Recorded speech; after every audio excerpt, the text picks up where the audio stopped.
Welcome again to Lakeshore Focus, a weekly show highlighting issues, events, and people in our region. I'm Keith Kirkpatrick.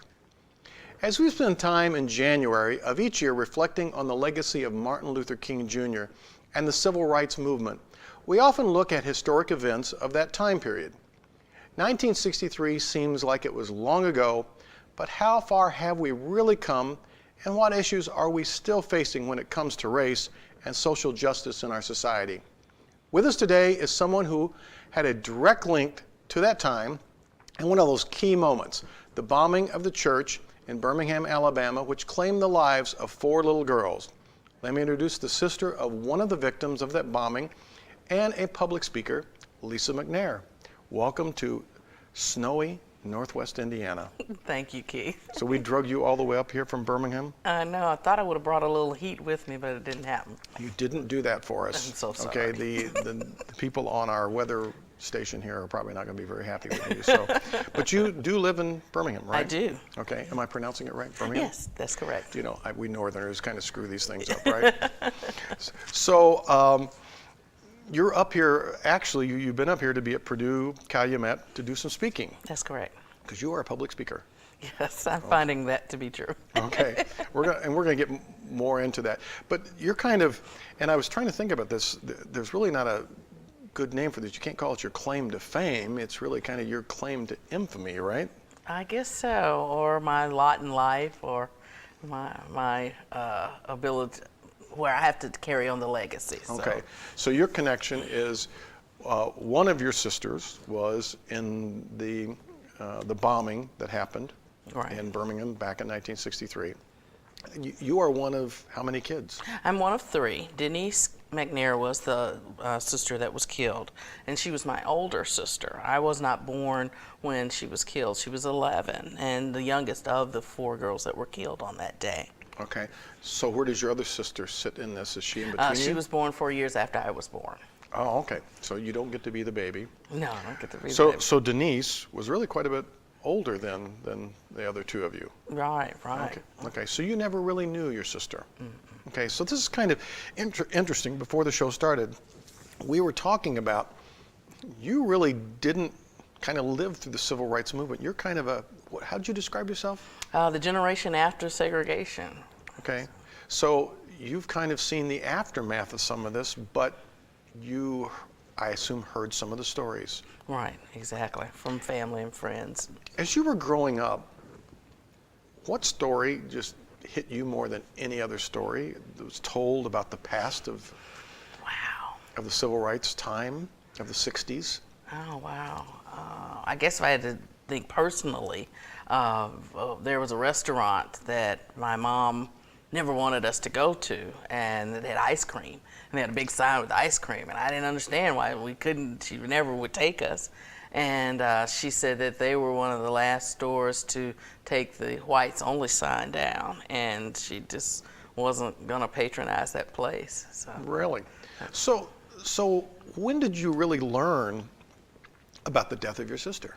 People ask me that all the time. Okay. Gosh, I was hoping to ask you a question that not everybody asks you. I'm sure you will. I'm sure you will. But I don't really know. It's kind of one of those things that people always talked about. And I imagine they talked about it all the time around me. And so I just always knew it was just a part of our life. So when did it really, though, sink into you or start thinking, you know, this is kind of an important thing that happened to my family? When did that realization come to you as opposed to this is just part of our history? I think probably in elementary school, when you kind of come in, 4, 5, 6, you come into your stream of consciousness, and you hear people ask you about your sister, or, oh, aren't you the sister of the girl, And so people talk a lot about it, and you start to, first early on your sister was killed in a bombing planted by the Klan, and that white people didn't like black people. And so that kind of sticks with you. So it just gets different levels of awakening. And you try to figure out, well, did anybody get prosecuted for that? And then people talk about it so much, it kind of becomes a thing that is connected with your life and the life of your family. It's kind of at what point did you feel like that that was something you wanted to carry on or do something with? I don't think that really came about till like really recently in the last 5 or 10 years.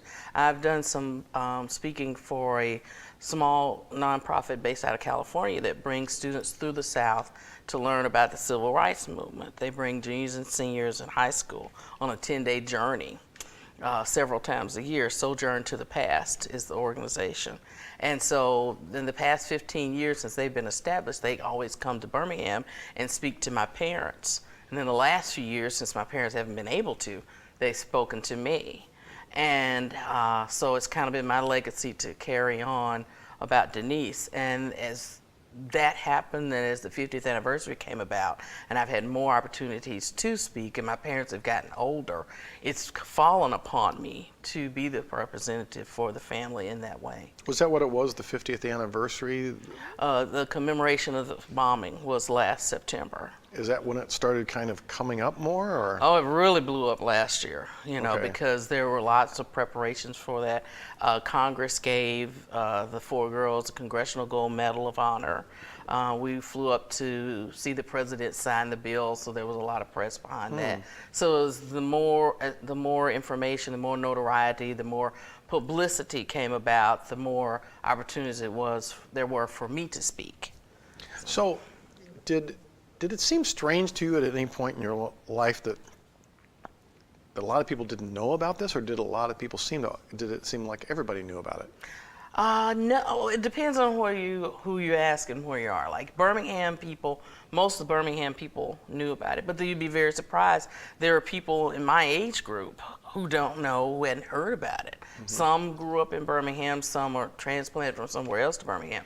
But the fact that they've made it that far and not heard about our shared history, a tragedy in America, and not known about it, it's a real problem, because it's not being taught most times in our history books and shared. And that's kind of what Sojourn to the Past does. They teach children about the lessons of the movement that are not in our history books to date.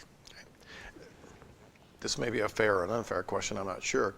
But if you could back away and look at, since you now are kind of reviewing many of those historic events at the time, would you consider that bombing to be one of the top 5 or 6 events that really changed things, or were there other things that you think were maybe even more important?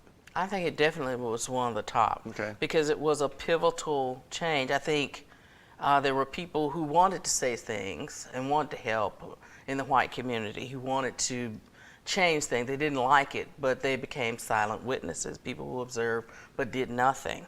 And I think that, albeit a very tragic event, people could relate to getting your child ready for church and they're going to Sunday school and then they get killed and blown up. Everybody could relate to how awful that was. Why would someone do that? It kind of puts you in the mind of recent history of Sandy Hook, when they killed all those poor little kids. Why would somebody do that to children who are not doing anything? It's kind of interesting that children bring that commonality Yes. to everyone. People seem to be able to somewhat look past race and a lot of issues when it comes to children. Why do you think that is? I think that's our basic humanity as human beings. Everybody loves a little child and a kid, and children are where we come from. They're our future, and they are innocent, and they need caring for. And how could someone do something mean to a child? So that gave the motivation for a lot of people to step up at the time. Right, exactly. How did you see people stepping up to do that, or what did you understand now, looking back, that people began to do that they weren't doing before after that? I think they began to reach out to get to know each other better. I remember my mother saying that after the bombing, many of the women in what we call in Birmingham over the mountain, which was the wealthy white women, and it just happened to be that they lived over the mountain. I don't know what they call them here, but Other side of the track sometimes, but whatever. And they reached out to my mother and my mother's friends, and they would start having teas. And they'd go to, my mother would go to their house, or they would come to our house, or the other women's houses, to spend time to get to know each other. So the white women and the black women would Right, do the that. white women and the black women would do that. In the meantime, what was going on with the men, you think? I don't really know. Y'all probably watching football or something. Yeah, staring across at each other and probably still not talking. Yeah. Did your mother ever share any of those stories about how important that was to her to talk to some of those women, or how important she felt that maybe her impact was upon those women? She didn't really talk about it in that respect. I think she just mentioned that, oh, where are you going, Mama? I'm going over to Miss So-and-so's house, and we're going to have tea, And when asked why, she explained, the reason why they were getting together. So you were really very small when Martin Luther King was very active toward the end, and you were really only probably about 4 when he was killed. Yeah. So what did you hear as you grew up about the legacy of Martin Luther King and other of the top leaders of that civil rights movement? What did you hear about those people? Just their bravery for standing up, their how they did it nonviolently. They could have been angry, but they chose civil disobedience as a way of getting their mission over and getting their point across and trying to make changes for all of us. And they sacrificed a lot personally. So what did you do with your life from 20 till you all of a sudden said, I need to be doing more about speaking and these kind of things? What was your career or your life at that point? I think just living, trying to make it through the day. Okay. I worked for the Greater Birmingham Convention and Visitors Bureau, which promotes tourism, and I helped to get their civil rights tours and things started there. It's very interesting. I think someone said to me that the segregation in the civil rights era, in part, is painful for black people and shameful for white people, so we sweep it under the rug and don't deal with it. And the only way for healing to take place is to take it out from under the rug and deal with it. And I remember working at the visitor center, and people would come to the visitor center and ask, where's the jail? Where's this? And I would like, why would you want to talk about that? Why do you want to see that? Why do you want to know about that very sad time? Not realizing myself that was very important to know, our shared American history and how we have evolved to where we are now. And that is so important, and I like the way you describe that. It's painful for one group and it's shameful for another group, and so therefore we won't talk about some of these issues because people come from those perspectives. How can we,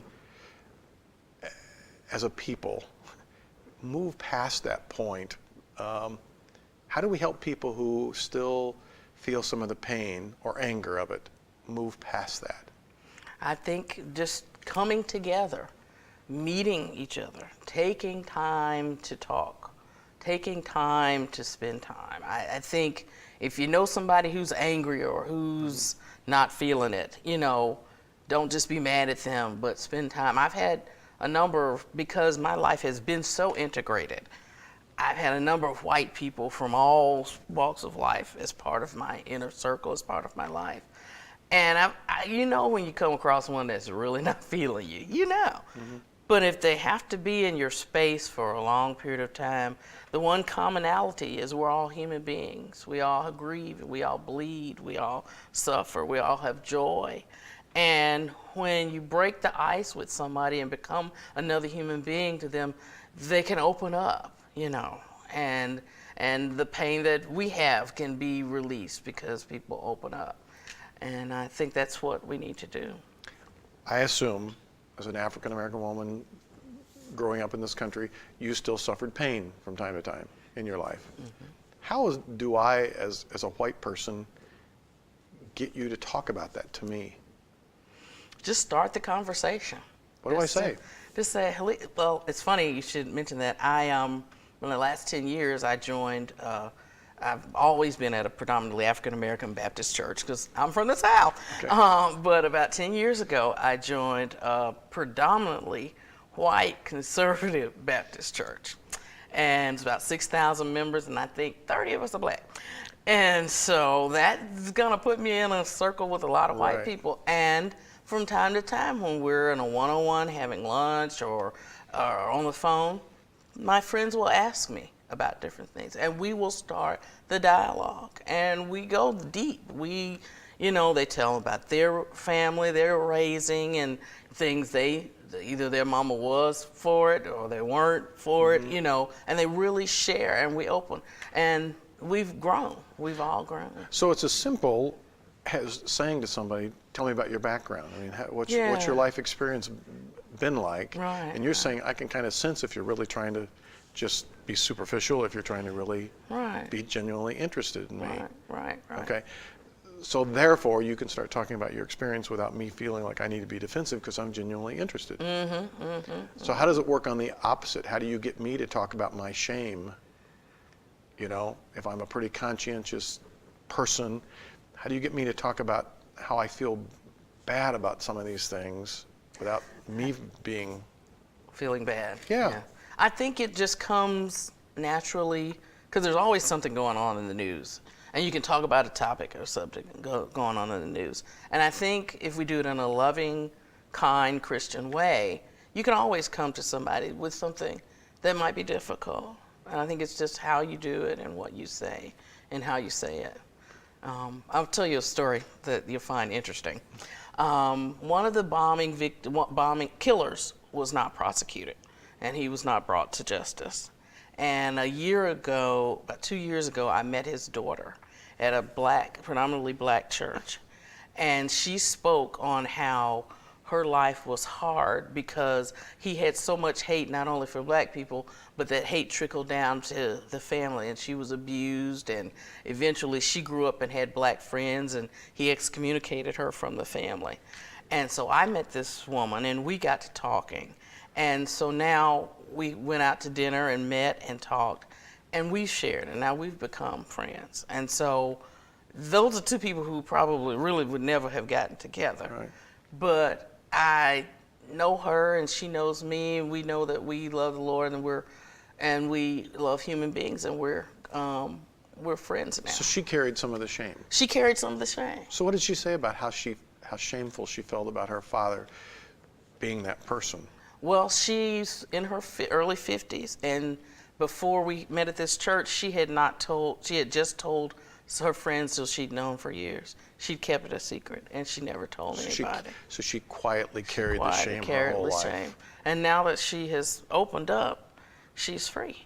Have you ever done a talk thing with her together? No, they want me to do that. One of the people in the press back home, they want us to do that next month, and I'm kind of out there and gregarious, but this woman's very private, so I'm going to approach her and ask her if it's something she wants to do and see if it's something she wants to share. So have we progressed as a country, as a society in America these past 40 years? Are we better about race than we used to be? Sure. It would be crazy to say that we weren't, but I think we still have a long way to go. There are areas that need work. What do we need to do to get past that distance to make it better?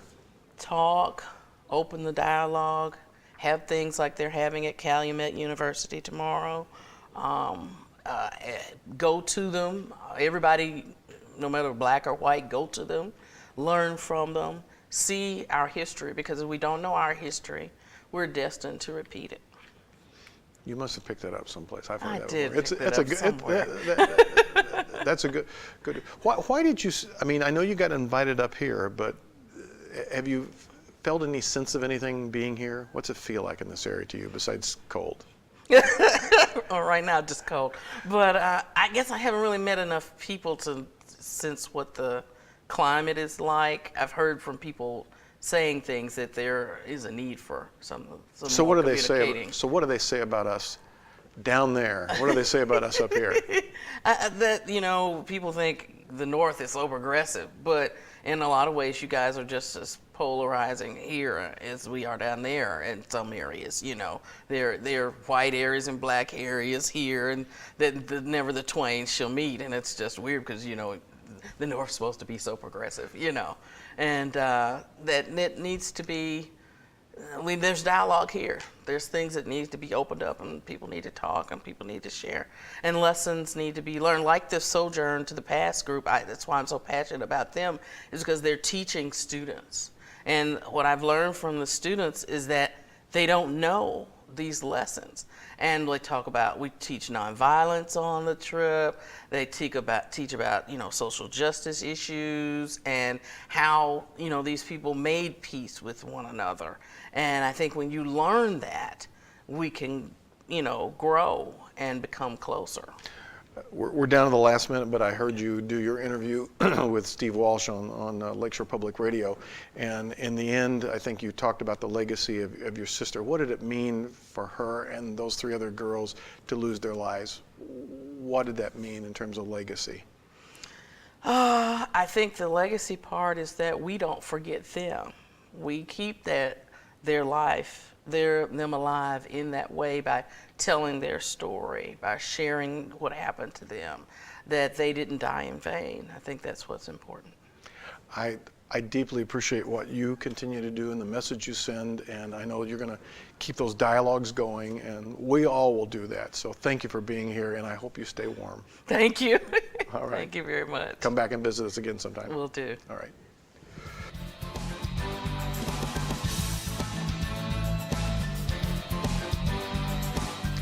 I'm fortunate to be able to do quite a bit of public speaking. My talks are often on leadership, since one of my other lives beyond Lakeshore Public Television is heavily engaged in leadership development. During those presentations, I often reflect upon great leaders.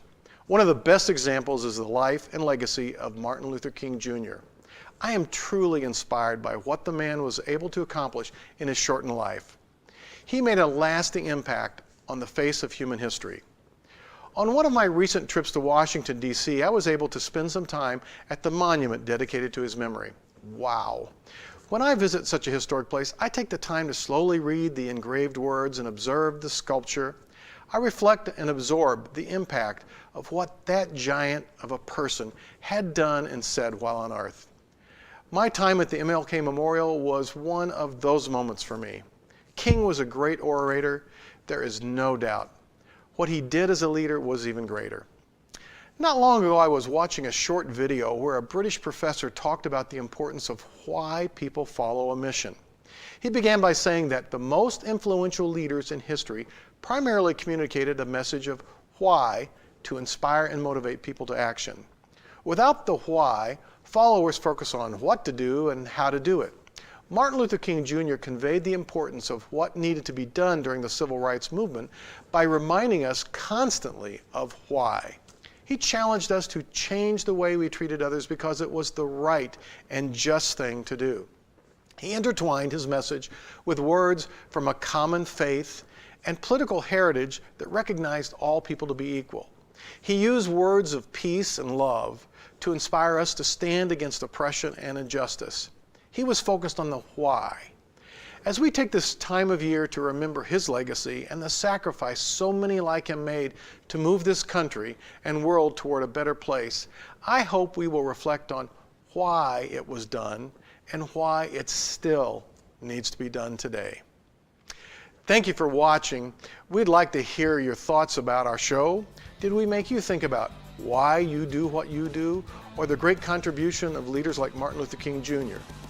Email your comments to focus@lakeshorepublicmedia.org or reach us through our website, which is listed on your screen. Join us next week for another Lakeshore Focus. I'm Keith Kirkpatrick saying, make a positive difference in our world today.